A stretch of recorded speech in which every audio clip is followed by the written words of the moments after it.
Okay, everybody, and welcome to the Freezing Time category award announcement. Now, here's a shot that I think of, that I took when I think of freezing time. And so when I sat down to judge this category, I thought, what I'm looking for is something that goes beyond this definition of freezing time. There's nothing wrong with this photo. There's some blending errors in it, but they're hidden. There's nothing wrong with it. This shot that I took, multiple shots that I took and blended, the concept of freezing time, but it's a pretty pedestrian definition of it in my perspective. It's just a very fast exposure speed, right? So I was looking in this category for things that went beyond just being a fast exposure speed to show other ways in which we attempt to freeze a moment, because realistically, that's what photography is. It's freezing a moment so that people in the future and elsewhere can share the experience of that moment. So this first shot really hits that on the head. I mean, I gotta assume he's not proposing in the middle of a crosswalk. That's my assumption. But this is freezing a moment between the two people and the subject. So I thought that really hit the nail on the head in terms of what I was looking for this prompt.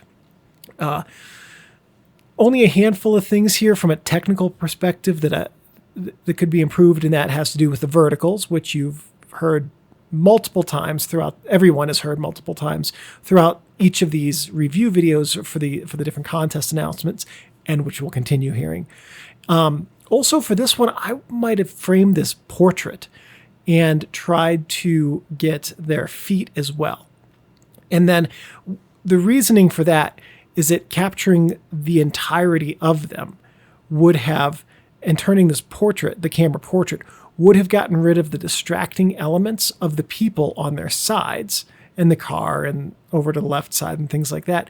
But it also would have made it clear that by putting them entirely in the frame, it would have shown that this moment was about them entirely.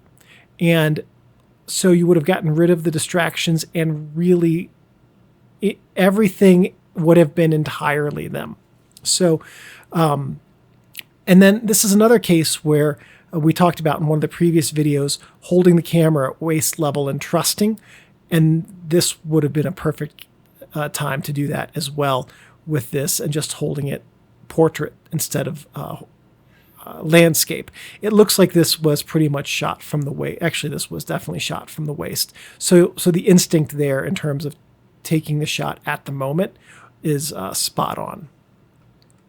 Next shot's another street photo, and a little bit too much motion blur to really be freezing time, but I do like that the subject is in focus, and even though it's pretty clear that the subject's moving, his face and hand are, relatively speaking, in sharp focus.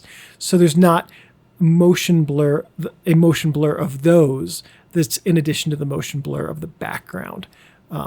So I liked this interpretation of the prompt a great deal. This shot is really hitting the nail on the head, I think, with freezing time. Quick shutter exposure, or quick shutter speed, rather.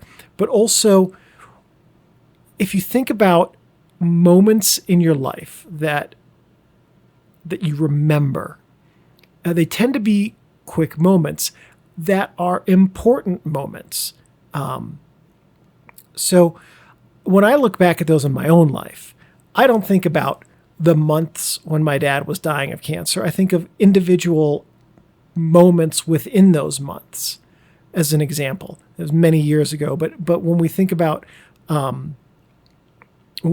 least when I think about the defining moments in my life, it's not, oh, this thing happened over the span of time. This is a thing that happened on a day, or in an hour, or in just a couple of seconds or minutes.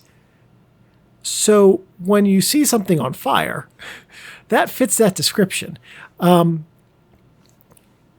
So short shutter speed and a defining moment. So realistically, when we're talking about freezing time, freezing a moment in our lives, those defining moments, capturing them on film, really goes above and beyond the definition of the prompt and really does a good job of encapsulating what I had hoped to see in this prompt, like is happening here. Here's a shot that I really enjoyed.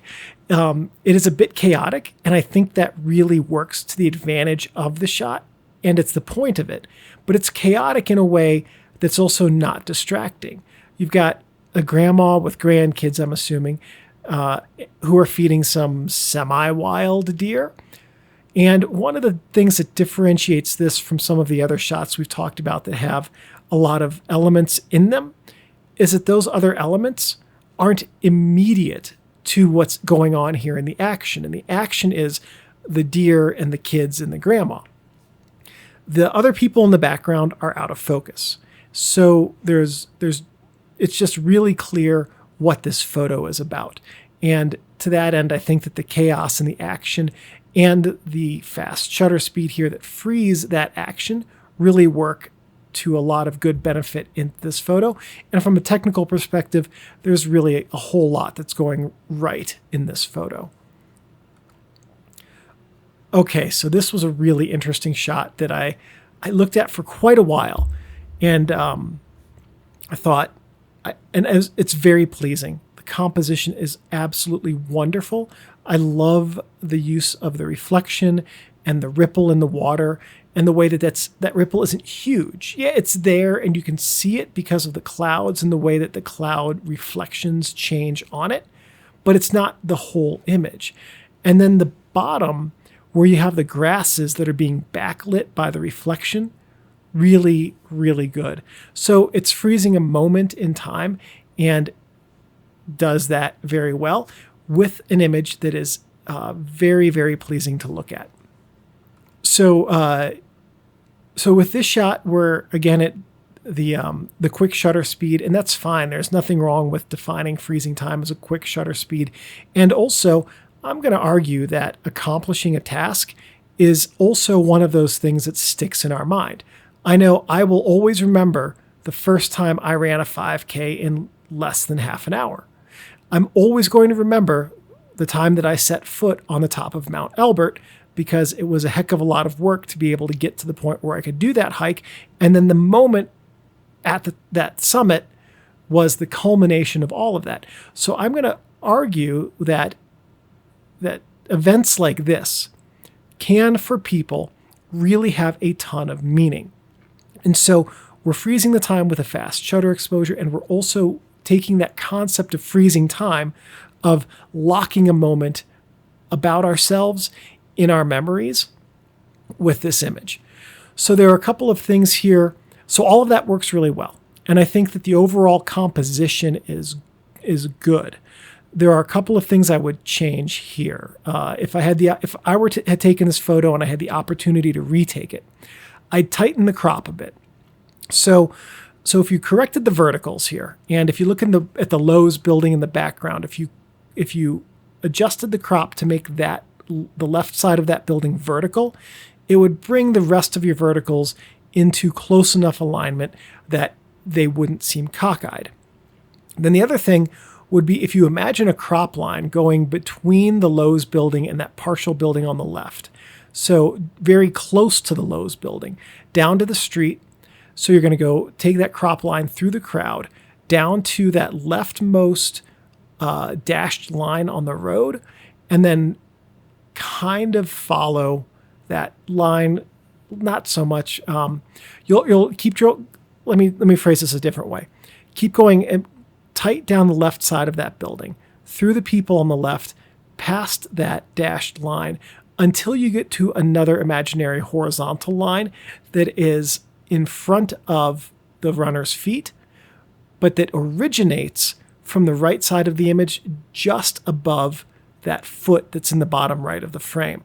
So if you draw a horizontal line from that over to the left of the building and reframed it that way, you would still have space on the street for the runners to run towards, which you want when you have action like this, but you would take out some of the distraction of the slanting buildings, the person very near in the foreground on the left side who's half out of frame, and then the foot in the bottom right corner. Those are pretty nitpicky things that are very, very easily fixed with a crop. So pointing out that level of fix on an image means that realistically the important things are going right. It's always easy to learn how to crop a photo. It's always easy to learn how to adjust some of these things. It's not easy to learn how to pick a good subject. So when you're at a point of people who've done this for a long time, or professors saying, oh yeah, just crop the photo this way and your subject is really solid, that's a really good place to be. So again, good image. I really enjoyed this one. This shot this was a struggle for me because anytime you point the camera up at buildings, they look like they're gonna fall over, and that's happening here. But I like the rest of the image composition a great deal. If the verticals were all aligned, this would be an absolutely beautiful image. It's right now a very good image. I really love the way that the lit part of the building, because it's a pretty brightly dominant part of the frame, interplays with the darkness of the sky and the very deep darkness of the shadows in the foreground.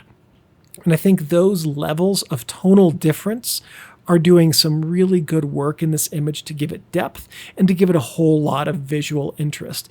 And so the one thing aside of the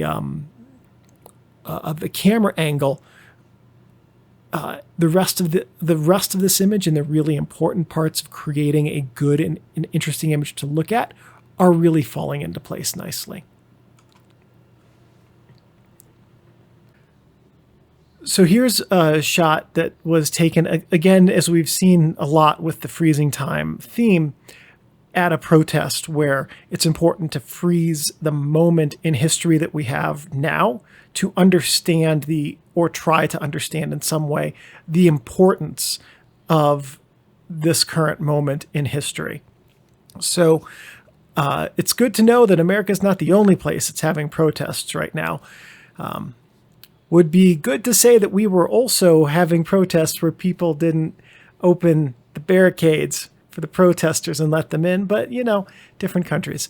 So at any rate, I like the framing on this a lot. And I think a big part of it is, generally speaking, when you have somebody walking towards the edge of a frame, you want to give them a little bit more space to walk because it gives them a place to walk too. However, in this image, which I think is really well crafted, this subject doesn't need that. And I think it really works well because we've got the juxtaposition of this guy who's either fancy walking or dancing or doing some other sort of thing, being watched by the police with some amusement about what he's doing. So we don't need him to go any further. We don't need to know exactly what he's looking at off frame. And then the protesters in the background become basically just a part of the background elements of this image, just like the buildings are.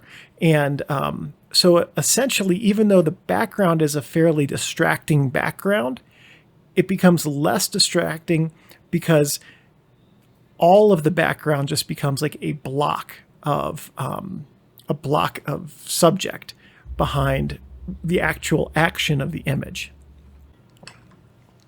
So I do really like the image of the waterfall, and I'm wondering if it was meant to be submitted for extending time or if I put it in the wrong folder, or if it's a very interesting take on the concept of freezing time, because this would be freezing a long period of time into a single image. And I'm going to give the photographer the benefit of the doubt that that's what they were going for with this submission. It's a very pleasing image. It's a very pleasing image. It looks like it's a digital composite. And that's okay. I do that a lot, so I have no issue with that whatsoever. Also, really think the contrast here, even though there's a whole lot of darkness to it, it's flirting with low key. I'd say it's low key.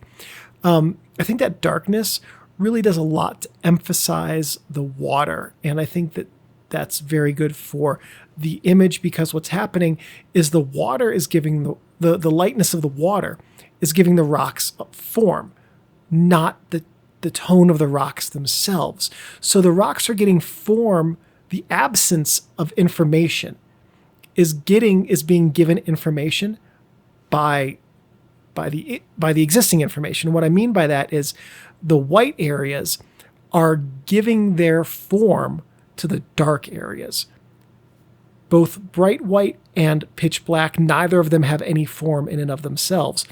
So these are working together, those two tones, to create shape. And I think that's a really, really neat thing about this photo and the way that it's crafted.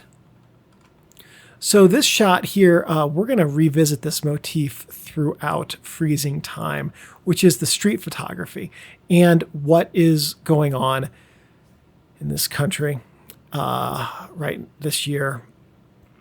And waking up every day realizing that 1/3 of our citizens would be happy to kill 1/3 of our citizens, and the remaining third would just stand by and probably not lift a finger. At any rate, I think that street photography and protest photography and things like this really do a good job of encapsulating the best of freezing time. And the reason is because these are moments that we need everyone now and everyone in the future to remember. We need to freeze these moments so that people can see them in the future and understand the importance of what's going on today. The social upheaval that we are going through right now in this country and that we are witnessing. And frankly, the karma that decades of our below the counter foreign policy are bringing back to us. These things are monumental in terms of the importance for the future. And so it is important that we freeze time to remember them. So images like this are really, really important today and going forward. From a technical perspective, this photo of the lighter is superb. It's one of the most technically accurate and perfect photos of all of them that were submitted for the contest. And everything is in sharp focus. The background is perfect. And it's clear that this was not like some pasted in background, because if it was, it wouldn't blend with the flames properly, which means that it's literally a perfect background and that it was lit very, very competently and very well. Also capturing the sparks ejecting with the flame, really neat capture with the way that this was done. So really good take on the freezing time. And I thought that this was also a very, from a technical perspective, an absolutely exceptional photo. So this is one that I struggled with a bit because I had trouble teasing out how it's freezing time. And what I ultimately came to was an idea that what it's doing is showing the way that like I enjoy geology quite a bit, and so in geology, a lot of sedimentary rocks freeze time in the fossil record, and many of them were formed in sedimentation very much like this. So to that end, I really felt like this was an interesting take on the idea of things today being trapped for a very long time so that future archaeologists can discover them and be amazed by the way that we lived. So one of the things I enjoyed about this photo is the way that the shapes of the trees mirror the shapes of the fountains. There's two fountains, well, two groups of fountains and two trees. There are a couple of things here that are this is a hard photo to take. From a technical perspective, this is a really, really challenging scene because there are very deep shadows and a very bright sky. And the shadows that are being cast, you can see on the foreground there, are very harsh, meaning that there's no cloud cover at all. So because of that, there's a really dramatic difference in the lighting levels in these dark trees versus the sky. And so you get a really blown out sky. There's decent shadow detail in the trees, but when you take a photo like this with film, you're basically forced into a position of choosing either or, sky or trees. And it's a really, really hard balance to strike. The only other thing I would say about this is, were it to be taken again, if you had the opportunity to take the shot again, I'd do it on a day with good cloud cover, and also make sure that the camera is level, because again, the horizon line is a little bit cockeyed on this shot. This reflection took me a while to figure out what I was looking at, and I honestly still don't really know. I'm not going to lie, I'm not sure what's being reflected here. I can't tell if this is a reflection of a church window or sunset. I'm not sure. So this is really falling into the abstract category, solidly abstract category. And I like it. And I like that it's freezing the moment of this reflection, and you can see all of the texture in the water where this reflection's coming from. And so I've also found the composition to be very enjoyable, and the use of color, especially standing off against how dark the blacks in this image are, to be very good. This shot of the roiling water does a really good job of freezing time with a very fast exposure, and I also really enjoyed that it's got a pretty compressed histogram, meaning that there are darks and there are some whites, but by and large, the water is within a truncated tonal range. And so that gives it a very abstract sense. It makes it harder to identify that this is active water. I couldn't tell you if this is looking down the cliff at the ocean or if this is rapids in a river, for instance. So there's also a loss of scale with this shot. And the way that the water is coming together, I think, is also really pleasing. When I looked at this, I thought of that very famous Japanese painting of the tidal wave or the gigantic wave that's painted. I cannot remember the name of that painting. Maybe it's just the wave. I don't recall. Anyway, I thought of that because the water in this shot, the way that it's kind of building on itself, channels, inadvertently, I know, because it's water, it's a random act of nature, but it channels the shapes of that painting, and I really liked the composition and the way that this image reflected the portrayals of water in some traditional painted art forms. I love the cormorants on the beach here. I think this is a really beautiful composition for the photo, and I like the way that one of them is taking off and the others are still sunning themselves or maybe landing. It's hard to tell a little bit whether they're taking off or landing. Cormorants have a really neat shape. I think they're a very, very cool looking bird, and the darkness of them set up against the blueness of the water and the blue and the whites in the sky and the white of the waves and then the dark tans and browns of the beach. I like the composition, and I really enjoyed the way that the colors came together to create, a very nice image. The shot of the bee, it looks like so there's a lot that's really going well in this photo. I love the use of the very blurry background with darks and whites. And I don't know if that was intentional or just happenstance to where this bee was. I'm going to guess it's the latter. It still really complements the image very nicely. So it looks like the bee is caught in a spider web. And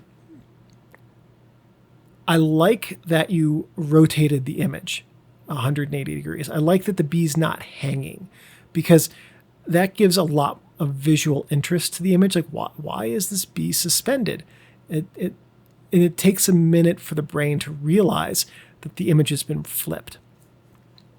I think the only thing really that I would have done differently here would have been to have photographed it so that the bee's eyes were in frame and in focus. So I think that would be the only change that would benefit the photo, because everything else here with the background and the inversion, I think really is doing a very good job of creating a captivating photo. This shot here is going back to the very fast shutter speed approach to freezing time, and I love the composition.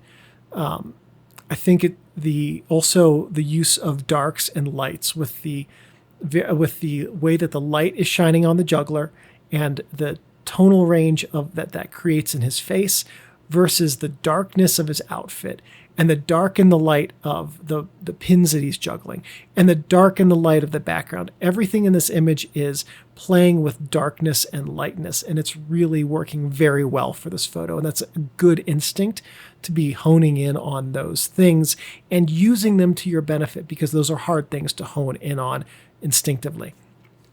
The things here that kept this out of the top 5 are really minor in terms of they could be easily corrected. One of them would be if you're not in a back alley, if you had the room to take a step and a half or 2 steps back, that would have helped with your framing, because then the one pin wouldn't have its handle out of frame. Not so much concerned with his knees being cut off, although it would probably be good to go a little bit lower. The other thing is the text in the background is distracting. As a general rule, there are going to be exceptions in the next 2 videos, of course, but as a general rule, text becomes a distracting element in images, because it calls the viewer to read the text. And when the viewer is reading the text, like in this photo that's behind the juggler, they're not paying attention to the subject of the photo, which is the juggler. So if the text weren't on the background, I would really, really think that it's a fantastic background. Just the horizontal lines, which I assume are a steel door, with the shadow of what I assume what is the shadow of an awning angling across it, and the way that that's structured with being the same height as the subject, really, really fantastic. It's just that in this setting, the text is detracting from that. So let's get on to the honorable mentions. We actually are going to have 4 honorable mentions for this. I couldn't get it down to 5, so we had a top 6. This is where, so the reason that I picked the order of the videos that we're going through them is I picked the easiest one first and the hardest ones last, the ones that I had the hardest time judging, because they had really excellent photos. And this is the category where I started looking at them thinking, the submissions for this category really hit the nail on the head. So this first one is a really interesting take on the idea of freezing time, because this would be a fairly long exposure, relatively speaking, compared to some of what we've seen in the video. And so this is a foggy neighborhood shot, just looks like a fairly standard suburban American neighborhood in the fog. And I liked that it feels like a place removed from time. There's no one out. It's hard to tell what time of day it is. I'm going to guess morning, but fog takes away that sense of time, of a specific sense of time. So it causes your images to sort of be frozen outside of time. And with this image, I think that's working really, really well. So Only technical thing I would point out is that the camera's pointed slightly upwards. So I'm assuming you were on a tripod with this shot. Might have just cranked it up a little bit higher and tried to keep the camera a little bit more level. But that is an incredibly, incredibly minor thing. And this is a shot that I really enjoyed a lot. Same is true for this shot. Really enjoyed this shot a lot. And I felt that it had an interesting take on the idea of freezing time because it's at night. It's kind of hard to freeze time at night when your shutter speeds are inherently long due to the lack of light. So you can see a little bit of motion blur in this over on the van on the left side and in the motion of the lights on the train. But night photography always has really rich colors because the signal to noise ratio is working to your advantage. You get less noise relative to your signal, and that brings about richer colors. Also, dark colors that we perceive as being richer. So if you have darkness, you're going to have darker colors, and our brains perceive those as richer. So night photography is always really wonderful in color. And I think that one of the things that's really working here is you have a full spectrum of colors.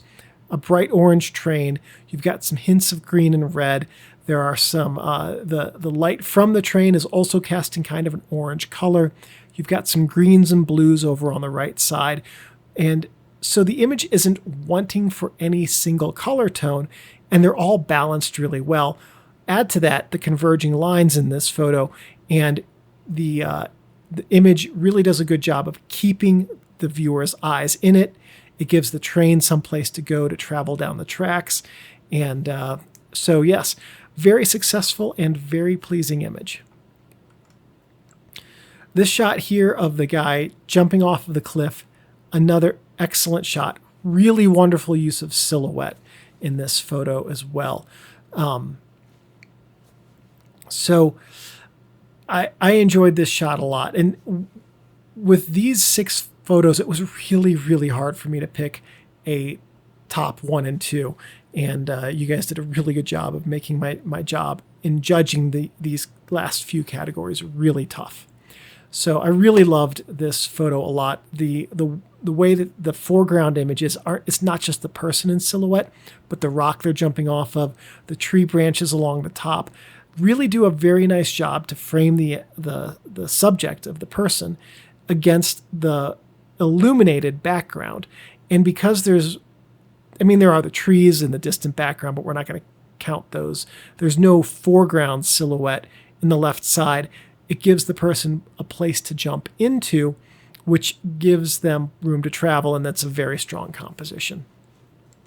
So our last honorable mention is a really fantastic photo going back to our discussion previously about street photos and the importance of freezing this time in our history so that we can learn about it in the future, or other people can learn about it in the future, and hopefully do better about handling it than we have, given our opportunity to do so. I really enjoyed this photo a lot. I like that the subject is not looking at the camera. He's looking above and past the photographer. He doesn't care that the camera's there. He has more important things that he's focused on. And I think that really does the image a lot of good. And I also really enjoyed the muted colors that come from, I'm assuming, expired film. And the slight blue cast is okay, but the muted colors that it brings really do a lot of good for this photo. Also, really good control of highlights and shadows, especially given the harsh lighting conditions that this photo was taken in. And also because, in this case, the subject is at an angle, it's really disorienting. And this is one of those cases where that does a lot of good for the image because it throws the viewer off balance, which really does a good job of putting the person looking at this photo in media res, which means in the middle of the event. In an event like a protest like this, whichever protest this was, there there is confusion. I've been in protests before, and it's confusing. And when the police come, it's scary. And when the tear gas shows up, it burns. And this feels like it's right on the cusp of all of that happening.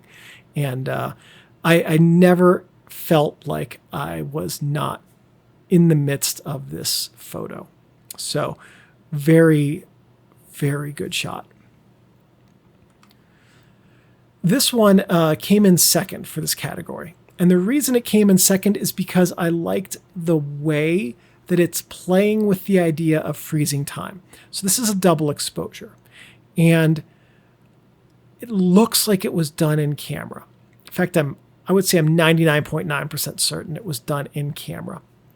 And so there are the two shots of the subject holding this orb in different alignments. But one of the things that's really interesting in this photo is that the camera angle changes in the photo. Look at the railing on the right side. It's at a different angle. If you look at the reflection behind the subject, or the post behind the subject rather, it's at a different place.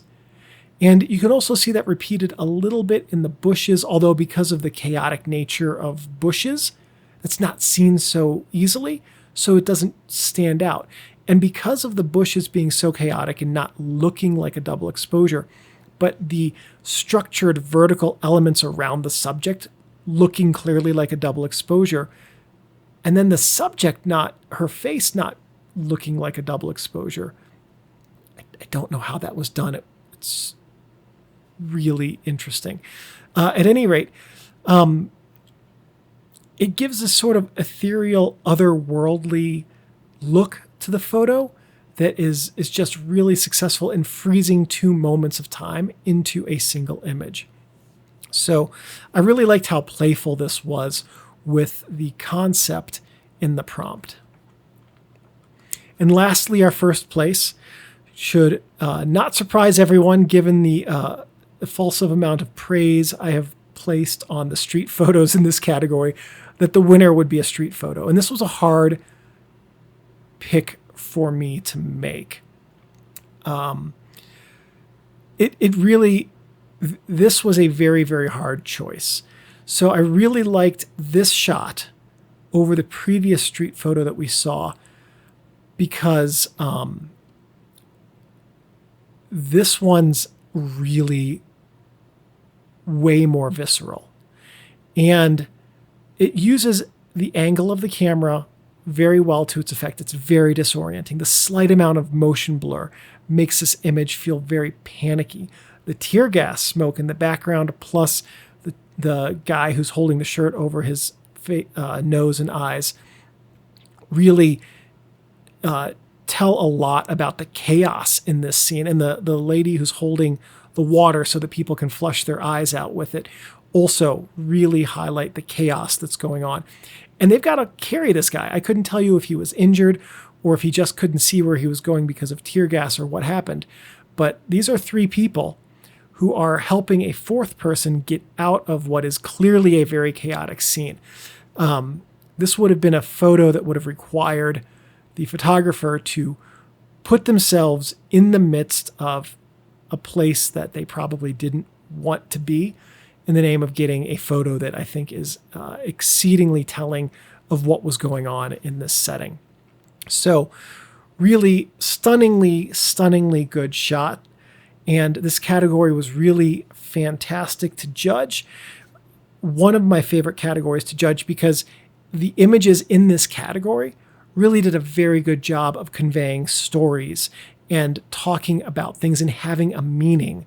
And I thought that was really wonderful with the subjects that were submitted with this category. And so to that end, very, very well done, everybody who submitted for this category.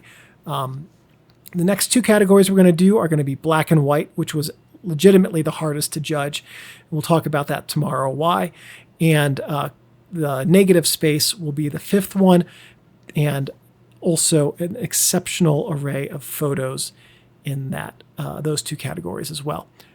So we'll see you tomorrow, and we'll take a look at more really, really wonderful photos.